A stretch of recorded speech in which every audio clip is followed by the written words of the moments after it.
Number 1.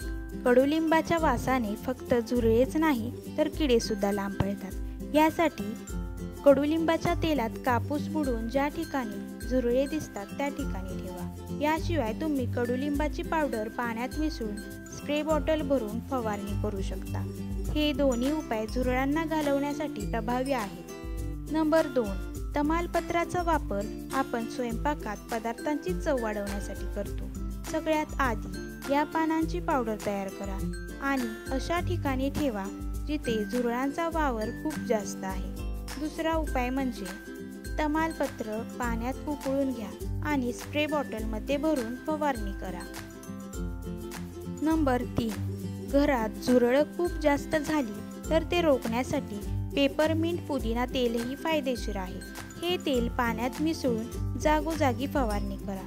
काही वेळानंतर तुम्हाला झुरळं कमी झालेली दिसून येतील। नंबर 4.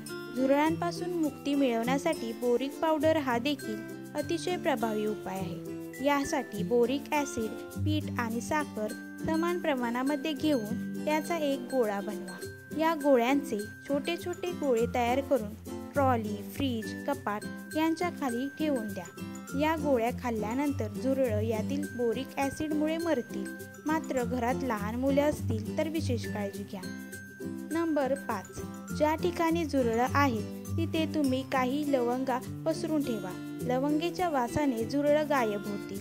झुरळं घालवण्यासाठी हा उपाय अतिशय सोपा उपाय आहे। नंबर 6. कॉफी पावडरचा वास आणि त्यात असलेले कॅफीन या दोन्हीमुळे झुरळं मरतात। यासाठी कॉफी पावडर कापडात गुंडाळून त्याची छोटी पुडी बनवा। ते किचन, हॉल, स्टोरूमच्या कोपऱ्यात ठेवा। झुरळे बाहेर येताच ते नष्ट होतील। नंबर 7. काकडीच्या वासामुळे झुरळे आकर्षित होतात आणि मग जवळ येऊन मरतात। तुम्ही झुरळं असणाऱ्या ठिकाणी काकडीचे तुकडे पेरून ठेवा। दुसऱ्या दिवशी तुम्हाला झुरळे मेलेले दिसतील।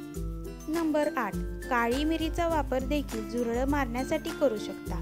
काळ्या मिरीचा पाण्याचाही उपयोग स्प्रे बॉटलमध्ये भरून करू शकता। काळी मिरी, कांदे, लसूण एकत्र करून त्याची पेस्ट करून घ्या। ही पेस्ट पाण्यात मिसळा आणि ज्या ठिकाणी झुरळ झालेले असतील त्या ठिकाणी पेस्ट पसरा। सकाळी त्या ठिकाणी तुम्हाला झुरळं मेलेली दिसतील। हा प्रयोग तुम्ही झुरळांचा नायनाट होईपर्यंत करा। नंबर 9. झुरळाला कोणतीही सुगंध साबण चालत नाही। तुम्हाला ज्या ठिकाणी झुरळ दिसेल त्यावर साबणाचा स्प्रे लगेच मारा। झुरळं काही क्षणातच मरतील। साबणामध्ये अल्कधर्म असल्यामुळे झुरळं अजिबातच जिवंत राहणार नाही। झुरळं मारण्यासाठी हा घरगुती उपाय करताना हा सोपा उपाय आहे। नंबर 10. पुदिना देखील झुरळांकरता अत्यंत मारक ठरतो। पुदिन्यात असणारे गुणधर्म हे कीटकांना मारण्यासाठी फायदेशीर ठरतात। पुदिन्याच्या तेलामध्ये कीटकांना मारण्यासाठी लागणारे प्रभावशाली गुणधर्म आढळतात। झुरळं मारण्यासाठी घरगुती उपाय शोधत असाल तर हा उत्तम उपाय आहे। पुदिन्याची ताजी पाने एका पातळ पिशवीत ठेवा आणि पिशवी झुरळ असणाऱ्या ठिकाणी ठेवा। 2 ते 3 दिवसांनी ही पानं बदलत राहा। दुसरी पद्धत म्हणजे पाण्यात पुदिन्याची थोडी पाने उकळून घ्या। थंड झाल्यावर हे पाणी झुरळ असणाऱ्या ठिकाणी शिंपडा आणि मग पहा। तर या टिप्सचा तुम्ही नक्की वापर करून बघा आणि तुमच्या घरातील झुरळांचा नायनाट करा।